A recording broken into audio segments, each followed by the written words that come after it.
Lockdown से पहले गीता के घर का नजारा कुछ ऐसा था कि रोहन ऑफिस जाता था और शिविन स्कूल।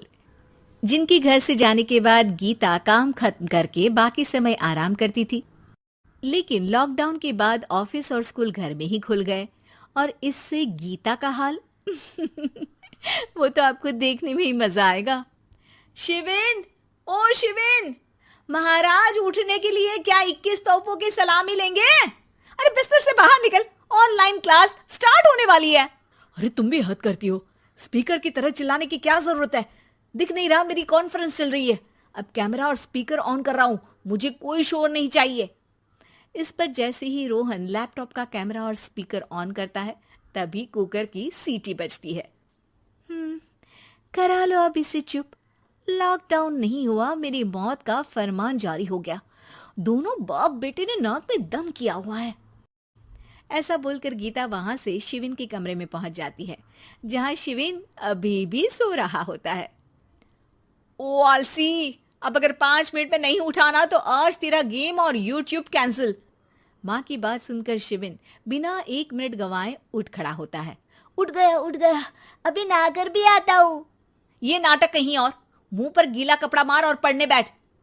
शिविन की ऑनलाइन क्लास स्टार्ट हो जाती है, जिस पर गीता उसे वहां बिठाकर रसोई में चली जाती है। थोड़ी देर में उसे कमरे से कुछ आवाज सुनाई देती है, जिसे सुनकर वो कमरे में वापस आती है। हाय राम, तुझे क्लास अटेंड करने के लिए बोला था, कैमरा ऑफ करके बिस्तर पर नाचने के लिए नहीं बोला था। मम्मी मुझे कुछ समझ नहीं आ रहा, आप बाद में पढ़ा देना ना, वैसे भी अटेंडेंस तो लगी गई है। हाँ हाँ बेटा, जरूर बन जा। तू अभी से हम सबका बाप बन जा।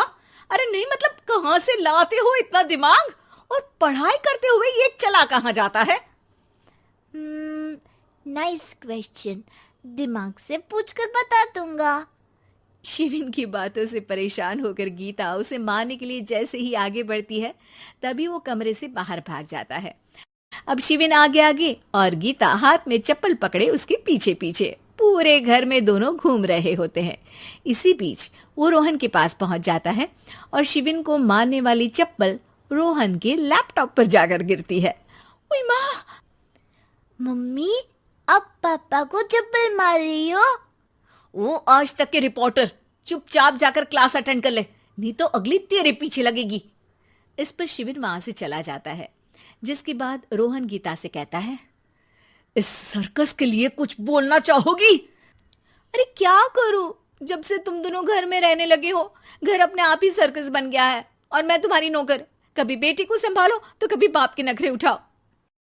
इन्हीं सब उथल पुथल में दिन बीतते रहते हैं, जिसमें हर रोज घर के अंदर कुछ नया सियप्पा खड़ा मिलता है, जो ज्यादातर शिविन और रोहन के ऑनलाइन स्कूल और ऑफिस से रिलेटेड ही होता है।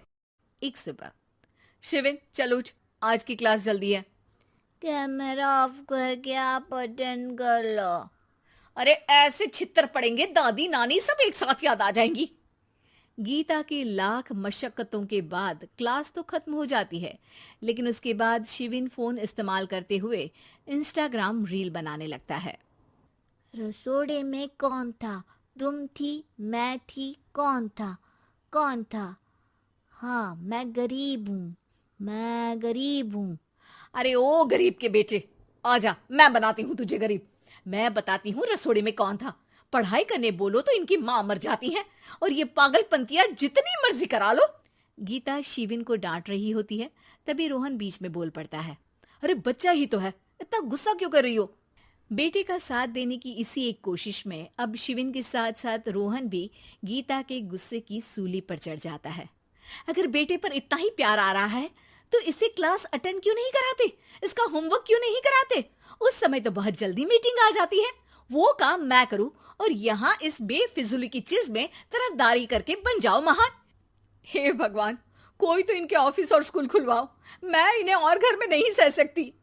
अरे कुछ और मांग लेती, क्योंकि तुम्हारी ये विश इस साल तो पूरी होने से रही, कोरोना। हाय नास पिटे ने जिंदगी ही बर्बाद कर दी। खाए कोई पचाए कोई, कल मुझे चुन चुन कर सबको मेरी बद्दुआ लगेगी। उन्होंने दुनिया का और इन बाप बेटे दोनों ने मेरा जीना मुश्किल कर दिया। गीता वहां से चली जाती है, जिसके बाद रोहन शिविन से कहता है, अरे तुम्हारी मम्मी इतनी भड़की हुई क्यों है?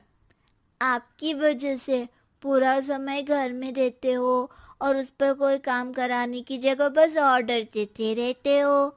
अच्छा बेटे, सारा इल्जाम मुझ पर, पूरा दिन तो वो तुम पर ही चिल्लाती है। हाँ, मतलब दोनों का 50-50 है, कुछ करना पड़ेगा। वो कहते ना, make the best out of worst. I have an idea. वैसे तुम्हारी माँ सही कहती है, बहुत जुबान चलाने लगे हो, कम बोला करो। अगली सुबह रोहन और शिविन अपनी गलती को सुधारने के लिए गीता के उठने से पहले घर का आधा काम खत्म कर देते हैं, जिसे देखकर गीता खुश हो जाती है और फिर बाकी बचा काम वो तीनों मिलकर पूरा कर लेते हैं। जिसके बाद अब वो सब मिल बांट कर हर काम में एक दूसरे की मदद करते हुए लॉकडाउन का मजा लेने लगते हैं।